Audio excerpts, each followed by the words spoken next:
Namo Gurave Namo Buddhaya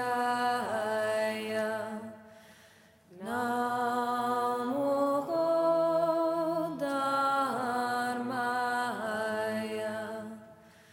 Namo Sanghaya.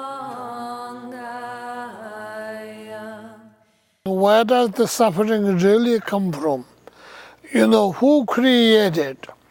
Who created? This is, and this is interesting. As child, people will tell you stories. Who created the sharpness on tones? And who created the burning power in fire? And who created sweeping power to the water? And all of those. So as a kid, I used to get this as a joke and as a play and all that. But if you really think it, it is not only one person who did it. Not only one person who did it. We don't talk about it. We think this is natural. We say tones are sharp. It poke you. But nobody created is natural. So, but the whole samsara is created. Because if it's not created, it has to be permanent, not created, not existing, either not existing or existing forever. So it is not true. It is not existing forever. Even the tone in the needle is not existing forever, because when the tone goes down, the sharpness of the tone needle goes down, as well as a rose has a tone. No one created tone in the rose, but it is the terms and the conditions and of this. So this is really where this view of where does what come from, who made it, what it is.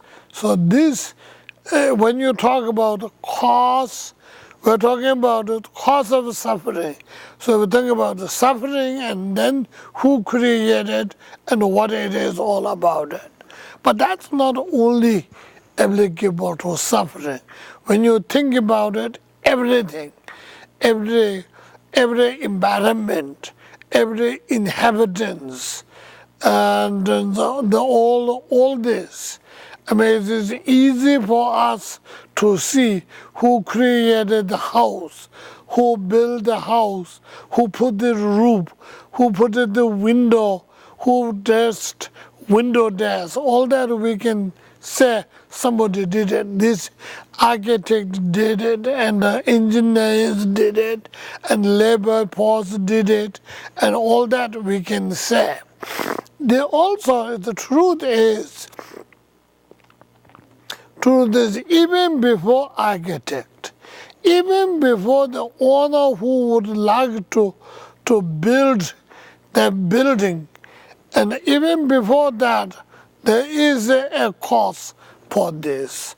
I don't know whether there is such a thing called original prefabricated cause. I don't think so. However, cause and conditions comes together as it brings. So to me, it is all of them. So therefore, anything, whatever we experience, we feel it, we touch it, and whatever we enjoy, we suffer, whatever we do, that is the result of cause and condition. Cause and condition, unfortunately, happens to be right, and therefore we have that suffering. Cause and conditions fortunately happens to be right, and therefore we have this joy.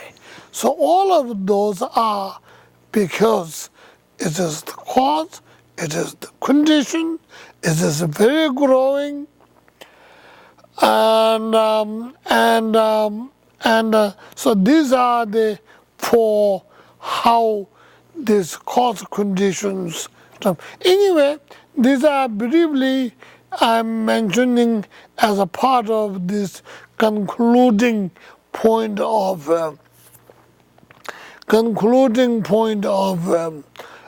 this Four Noble Truth talk. But this needs sort of furthermore really looking into it. Whole idea is this. If we can understand, these are grown or born out of cause conditions. Then we begin to see the result of joy or suffering.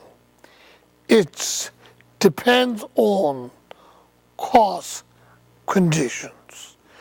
When we begin to see that, and then it gives us an opportunity to deal with at the level of the cause of suffering and cause of joy. At the level of the cause of joy, either we discard the cause or we create the cause. And we keep the cause and we will nurture the cause and try to get the result. So in order to convince that to ourselves, it is important for us to be able to see that. Otherwise, we simply say, oh, Buddha said so, or so and so said so. So that will be shaking our spiritual ground. Why do we take hardship? Why do we go against our negative addictions? We go against our negative addictions because we knew the negative addictions create suffering. So if we are not convinced suffering is permanent or impermanent. If it's impermanent, it is fine, it is changeable. Then we get a room. If it's a permanent, you can do nothing about it. So that's why we need to convince ourselves. That's the reason why we need this study. When you are convincing, or we need to meditate. Meditation, just sitting there thinking, is that suffering is permanent or impermanent? If you keep on just sitting there and meditating, keeping thinking, is it permanent? It changes going. Does not necessarily make the suffering go. So neither it will convince ourselves that suffering is going. We like to believe it, but we are not going to convince. We're not going to know. We're not going to know that yet until it goes. So that's why we have to put efforts in the cause and the condition, because cause and conditions may not change the result. And that is why we need to know cause and conditions change the result. So if it's just some kind of manifestation of something like Shiva's manifestation, a manifestation of something like that, if you say it, and then it is the manifestations of some mythological god. So therefore, until this God changes, that God changes his manifestations or his performance. His performance is not going to change it. No matter whatever you do, whatever the heck you put in, and not going to do anything. So, but that is why we need to get this. It's not they who do it. It is we who make the difference. Our part, our way of changing, our way of improving, it is the cause to the result. Because the result is not permanent. It is impermanent. It is changeable. It is a dependent origination. It depends on conditions, times, or time. So when things get right, then things function. So that's why this becomes important.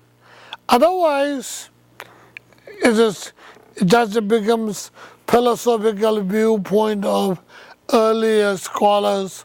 So that will make not that much difference. Me, the individual in downtown Ann Arbor, doesn't make that much difference. But when I realize my suffering, that what I wanted to change is impermanent and changeable, and no one else can change except me. I have the key. I am the one who will change the thing, and no one else can change. And then we begin to see I am responsibility, and then we begin to see key of my joy and the key of my suffering or torture are in my own hand, nobody else's. So therefore, I am responsible, so I will shape my own future. And that is the beginning of taking a responsibility, of creating a joy and freedom from the suffering, and it is conditions and it is cause, which really give us the end result of our lifelong efforts of reducing the suffering. They begin to see. So that way, it is important for us. When you talk about the philosophical points only, we will talk about two thoughts of school's points only. It doesn't matter really for me. But when you think it is dealing with my life, dealing with me, and dealing with my, not only just the spiritual part, dealing with my everything, life, education, development, everything. So then it is matter. It matters. And then we realize how important it is. So I hope you'll be able to think in that way. So that's what I like to say, and thank you.